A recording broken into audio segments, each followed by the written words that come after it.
firstly, I want to know how all this happened. How did you all meet each other? Well, I guess we were talking about producers for the new record, and I was listening to Against Me at the time, and I was like, this sounds pretty good. Like, I wonder who worked on this, and a little bit of internet research, and found Billy, and was like, oh wow, he lives in LA. Like, oh yeah, like let's do this, and then the rest is history. Here he is. Yeah. So how did you get contact with these guys? Well, their management I've worked with before, and I respect them because I feel like they've got pretty good taste. And they said, hey, we've got this band in LA. They brought up working with you. Would you be interested? And I was like, yeah, absolutely, send it through. So they sent through some demos. I was like, yeah, that sounds badass. What do they want to do? And he was like, well, they're in LA. You should just meet them and just chat and just figure it out. But they really want to, they like what you did on Against Me and some of the other stuff, and they want you to, they want to do something different. They want to take it to another sort of place than what they've done in the past. So why don't you just guys meet and see what happens?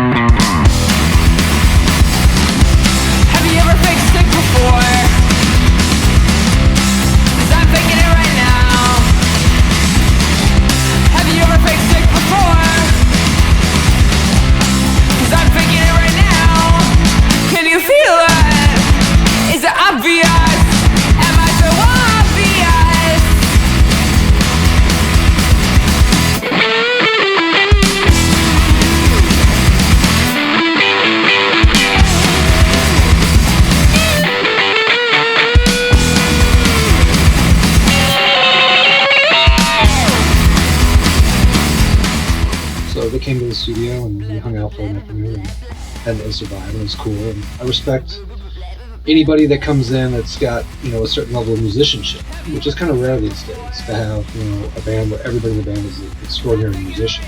And they're coming from a place where they really understand music. And if they're trying to do something that's got more depth and is more interesting than most of the music that's out there. Can you feel it? Is it obvious?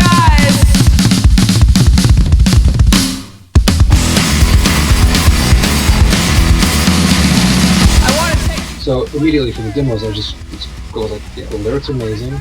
Musically, it's really interesting. Really super cool people to hang out with. Like, fuck yeah, I'll do it. Cause I'm thinking it right now. Have you ever fixed it before? Cause I'm thinking it right now. Can you feel it? Is it obvious? Am I so obvious?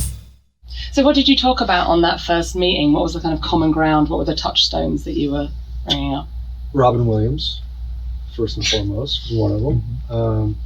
I think just kind of diving into where they were at musically, what they'd done in the past, and where they were wanting to do differently this time around, and how they were trying to expand the palette that is, that they have to draw from sonically, and how they can expand on it. And since you've been in the studio, what has Billy brought to your sound? Silence. Excellence.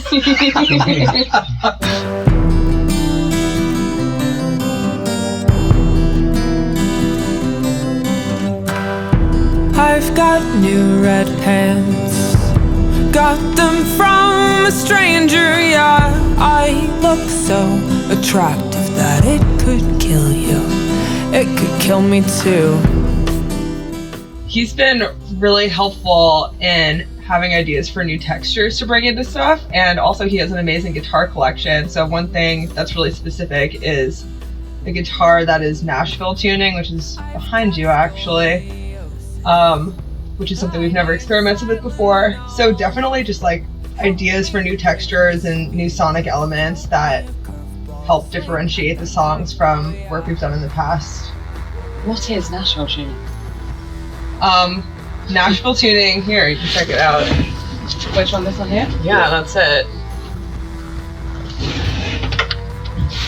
So actually, you explain what it is. So this is a trick that the Nashville session guys use a lot for the guitars to get the sort of feel and texture of a 12-string acoustic without the tuning issues. So basically, you just take all the high strings that are in a set of acoustic 12-string. You put it on a 6-string, and you get, when you layer it with a regular tuned 6-string guitar, you get all the chime and sort of coolness of a 12-string. But when it's on its own, it has a really super unique sort of sound, somewhere between a guitar, an acoustic, and a mandolin. And is that all across the album or just on a couple of tracks? It's kind of peppered all over in a lot of places. I wouldn't say it's on every track, but it's definitely made a lot more of an appearance than I would have thought. 'Cause normally, I find that works well on like a song, or a spot in a song where you want something completely different. But for some reason, that really has fit into the sort of sound feel that we're creating with it. God, I need my hands. I mean, I came in one day, I was a little bit late one day, and Will and Kyle were both in that room playing. You guys were playing both playing bass drums, Yeah. set up sort of like timpanis almost, or like on their sides. It was mallets. With Yeah. mallets. Yeah. That was weird. I don't know if that was your idea or if that was y'all's idea, but I think it might have been Will's idea, actually. I think so, yeah, because that was that one song where a regular drum beat wasn't working out, so we were trying to break it down into sections and track one drum as its own instrument at a time.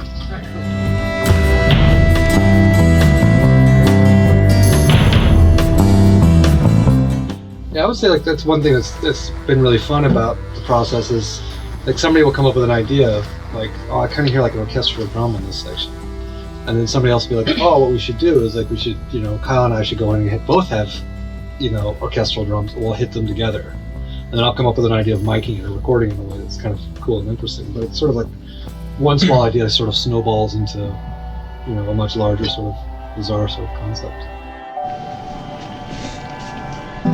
What's up, GoPro? Cheers. Cheers.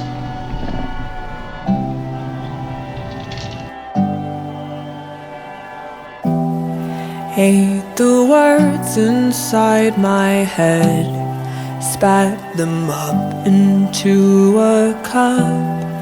Lock me up, just lock me up. What is the overall mood of the album? Is there any such thing, or is it very kind of wildly different between track to track? I think we're still figuring out exactly where things are landing, and at least for me, feeling albums as a whole is something that comes once you have everything as a collection. And something I like to do is like typing out or writing out all of the lyrics and sort of looking through it and seeing what the continuity is. Because at least for me, like I'm the type of songwriter where ideas will just come to me really quickly, and I try not to prejudge them. I try to just get everything out as quickly as possible. So you often end up with a pile, and of that, a lot of it is, not stuff you want to pursue, but then you can kind of go back and look through and find different patterns in it and figure out thematically what was actually going on. I'd be some kind of cowgirl, some kind of cowgirl.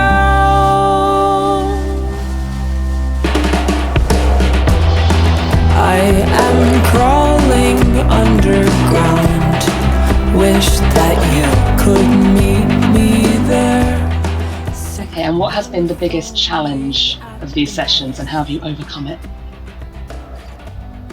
I'd say this is the first record that we've been using a lot of metronome on.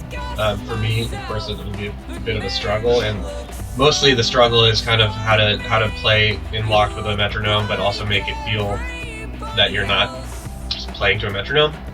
So that's been a big challenge, but you've been very helpful in that, really.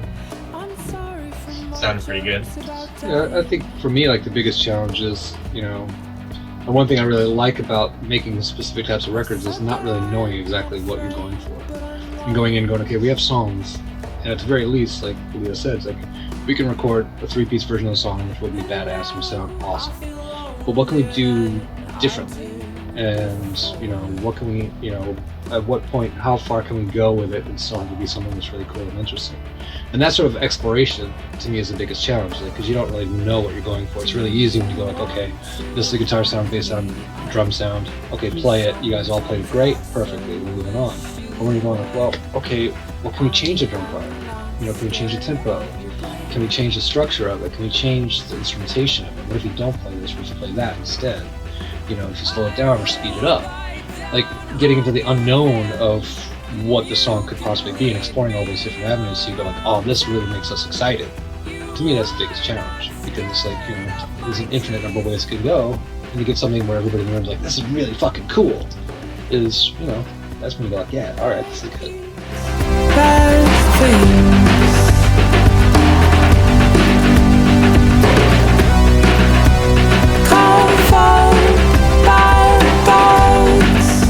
What have you experimented with in these sessions that you've not done before? Obviously there's the mallet thing. Is there anything else that you've been doing this time that is totally new to you? I would say the main thing is keys and using MIDI as an instrument, which we haven't done in the past because we're a three-piece band and, you know, guitar, bass, drums, and on this record, something we had talked about ahead of time that I thought made us like really good fit to work together is that we were all interested in bringing some other sonic elements to the table and seeing where we could push and pull things using instrumentation that we don't use live. And luckily, like, one cool thing about this studio is that there are a lot of keys options. They have an upright piano, but they also have this thing called the Krumar, which is like a weird organ type thing. There's a string machine situation. There's some other stuff. So yeah, we've... The Mellotron. The Mellotron, yeah. But I can't, so I don't, and I won't walk away. But I can't, so I don't, and I won't walk away. Cool, this is the Krumar. It's the Krumar Traveler 1. Check it out. I just did a bunch of keys for walk away with this. There's the wah pedal that I use. Pretty cool sound. You can't hear it in here though. Yeah, this instrument is really interesting because it has this series of flute harmonics on it, and you can select which harmonics you're using where. And so yeah, you can get some really interesting tonal stuff. I'm sick of feeling like I'm living for someone else. You know it breaks me down to watch you blindly love yourself. Yeah, I mean, that was one thing I was kind of pleasantly surprised by. Like, normally, you know, in this day and age, it's hard enough to get somebody who's really good at an instrument, you know, like to be a really good drummer or guitar player or bass player. But the fact that they're all really great at a lot of different things. Like, they all can play guitar, they all can play bass, they all can play piano or keys. So it's great that they can all kind of come up with an idea in a specific way and actually accomplish it really easy. You know, as opposed to like having like this sort of like program in note by note, which a lot of people have to. You know, it's like, oh, I got an idea for a piano part. Sit down and play the piano part. Wow, amazing. Alright, let's go watch Leah rip this guitar solo. But I can't, so I don't, and I won't.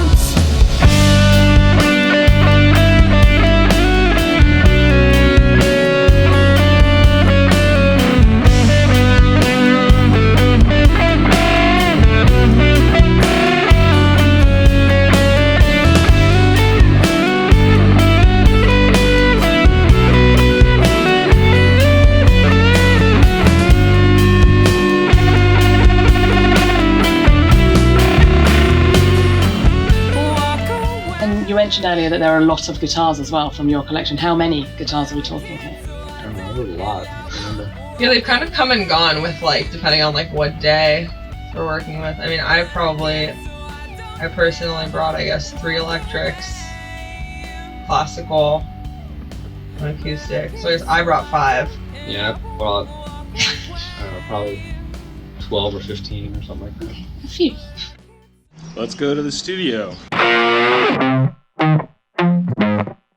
Look at this tropical paradise that is our label studio. I do what I want, I say what I want, I wear what I want.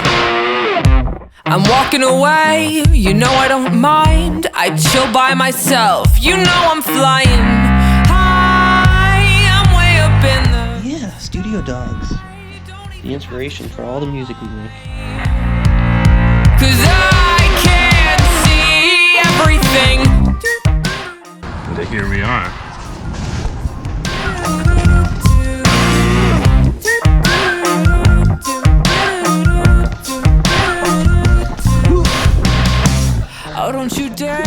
Don't push me around. And in terms of this studio in particular, what do you like about working here, and does it have any strange quirks as studios go?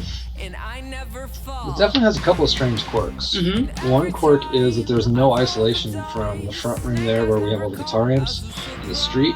So if you're walking by when we're doing guitars, it is so loud. It is insane. I'm surprised we haven't gotten in trouble yet.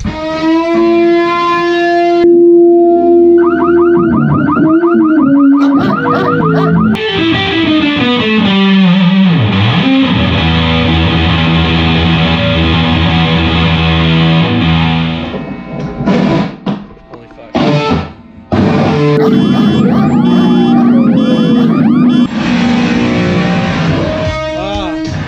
Jesus Christ. Will, can you actually open these? Yeah. Can you not play while I do it? It's like unreal loud. Other than that, I was pleasantly surprised. I'd never worked here before. When you make a record, you have a balance between, your expectations and your ambition and your resources. And, particularly working on an indie record, it's like a lot of times the resources aren't there to really get anywhere close to the ambition. One of the great things about the studio is that they made it so that way it was able for us to spend a lot more time making the record than we would have if we'd gone anywhere else. And that allows us to really explore things. And yeah, there's limitations to it, like it's small and it's a very dead sounding studio, it's not a really big sounding studio, but it's got a lot of options, it's got a great desk, they're really flexible and cool, and and aside from making sure we don't piss off the neighbors, it's worked out pretty well for us, I think.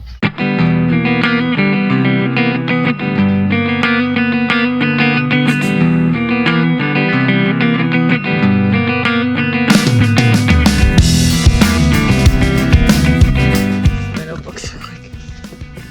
This is Billy, look. Isn't that cute? Tell because of the beard. It's so cute, the little teeth. He doesn't have teeth like that. What if I did? But if you did, it'd be really cute. And since you've been here, have you developed any kind of studio rituals? Is there anything that you have to do every day when you're in here, or you've ended up doing every day? Show up. Tiny tantrums of the giants. Little turtle kindergarten. You were so mean to me then, but And what has been your fuel whilst you've been in the studio? What have you been eating? Have you been going out here? What's been driving these sessions in a kind of calorific sense? Coffee. Lots of coffee, mostly. This time around, we've actually been bringing our own lunches, packing a lunch and wrapping instead of ordering out every day. Yeah, Oh, there's been some tacos. I mean, this is LA, tacos? Definitely been some tacos. Lots of Modelo's. Yeah. We like those cookies, which I now like too. Yeah, the cookies from Special cookie that Billy likes from a place over there. What flavours the cookie? It is a strange miso white chocolate from the coffee shop across the street called La Conga. Got the coffee. Back to the studio.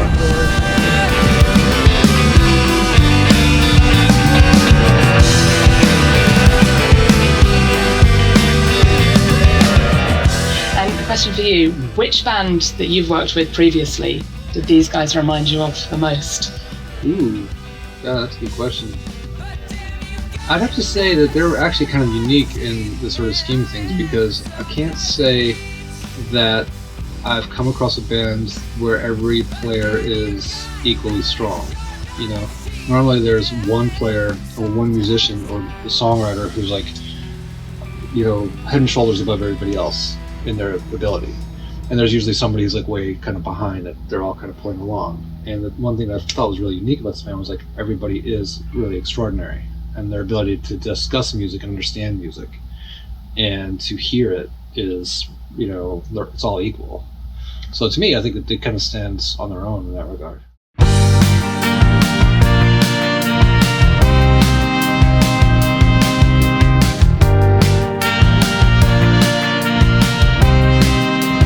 Can you hear LA in this record? Definitely. I mean, I think it's, our most, certainly our most California record to date. And, the first time we've ever recorded anything outside the East Coast, and, generally, we've worked in like a circle that has included a lot of our friends, which has been amazing. You know, we like had this like incredible support system when we were like first starting out, you know, in the East Coast. But at the same time, it's been really nice to sort of go to a different place, both physically and sonically, to try to you know, create something new that's different than whatever we've done in the past. And so far, what would you say is the biggest difference between this record and the last one in your eyes?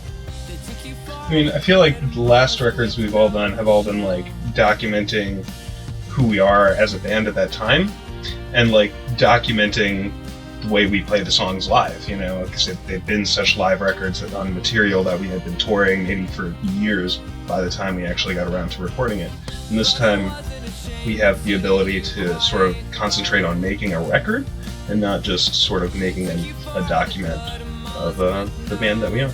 Alright, I'm gonna try to lay down some vocal tracks. Let's see how this goes. But it wasn't a shame, it suited you quite well. It took you for all the good. And is it just the three of you on the record, or have you had any interesting guests swing by to contribute?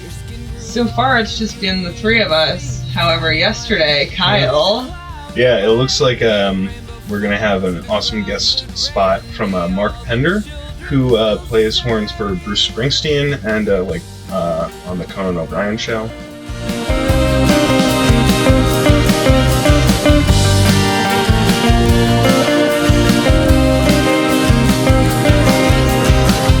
A really sweet and like awesome dude, and is one of the baddest dudes in the entire world. So that's really exciting to get trumpet and trombone. Is he a friend of yours, or how did this come together? We're connected through our our mutual old guitar professor from when we were all at school together. And, like, they know each other, and we're just like, hey man, you know any good horn guys? And he was like, do I?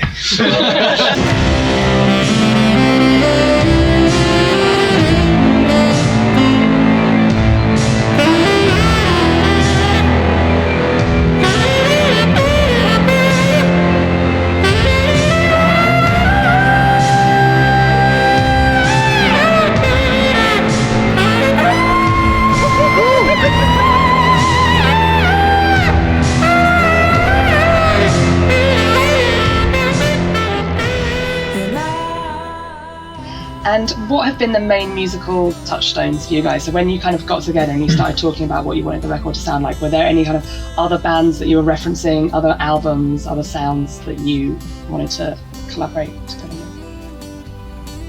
We talked about PJ Harvey a bit because she does a really amazing thing on her records where they still have this element that is like undoubtedly rock music and heavy, but there's also a lot of space in them, and they're all really thoughtful and kind of like venture into other genres and create sort of worlds within the songs, and I think that's something we've tried to keep in mind.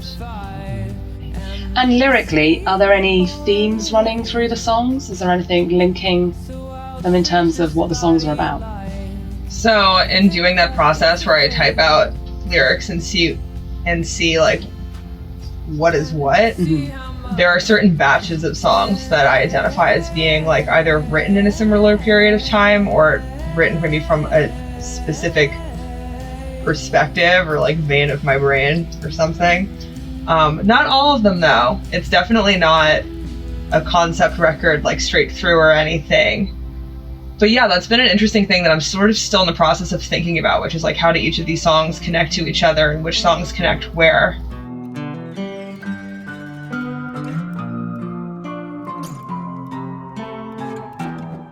And in terms of the actual songs that are going on the record, which song means the most to you personally, each? Kind of, for me, I think it's Fever Dogs, which is probably one of the weirdest songs on the record. And I like it because I feel like it embodies kind of the Slothrust experience throughout the song. We do kind of elements of every spectrum that we do on a record is all in one song.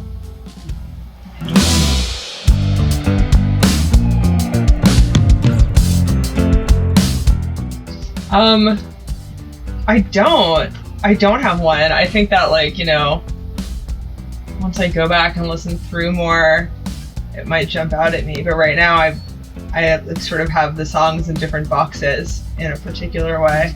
There's different things I appreciate about each of them, I guess.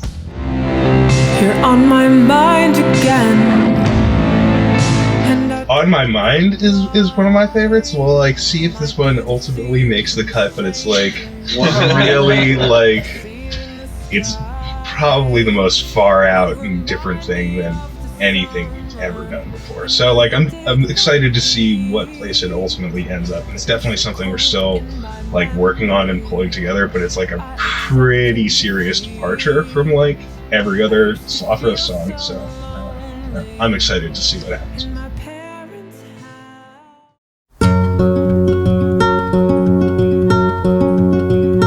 I'm a man, I'm a machine. Cut me as deep as you want, I won't feel anything. And I'm alone. Let's go get Leah. You want to take the GoPro on a quick tour? Yeah, I guess so. Sure. Okay, cool. Sort of like MTV Cribs. Yeah. Welcome to my house. Let's start with this. I'll show you some toys today.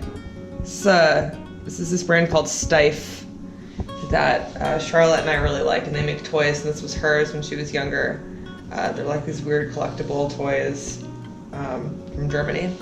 A tiny seal that I got at a real estate sale. Real estate, that's wrong, an estate sale.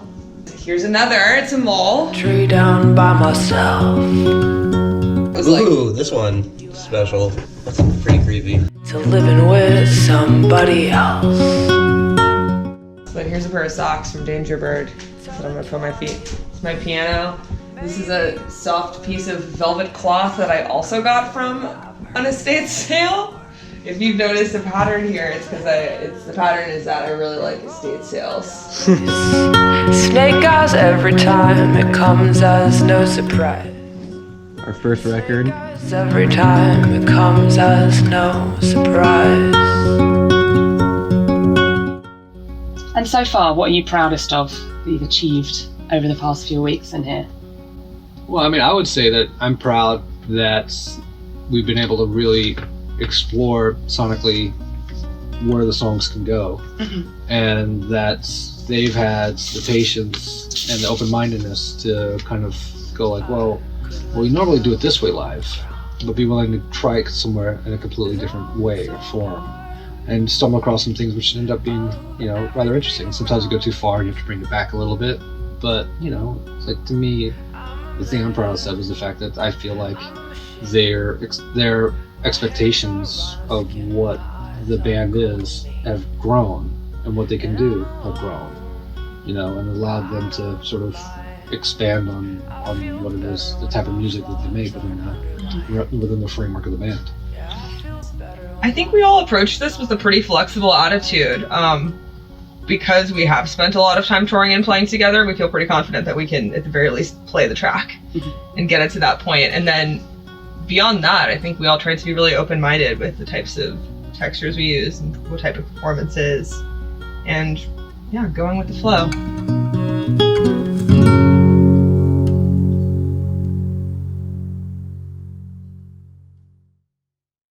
That wasn't too painful, was it? Yeah, fine. No, it's totally chill. Yeah, great.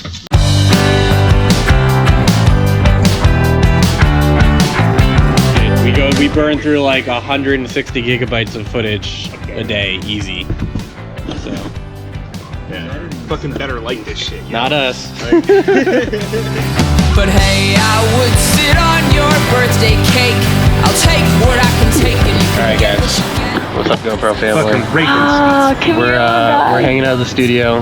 It's about 9:20 p.m. and we're gonna go raccoon hunting. Your eyes don't care for me anyway, but I never thought it would happen to me. You cut my hair off in my sleep and put it in. Fucking see that? I never thought it would happen to me. Well, you treat me like We're going into the dungeon.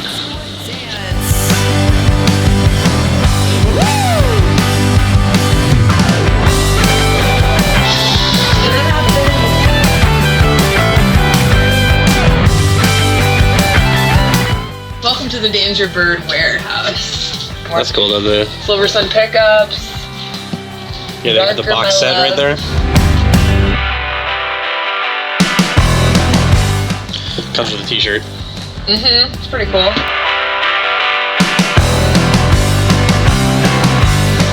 Some Butch Walker stuff.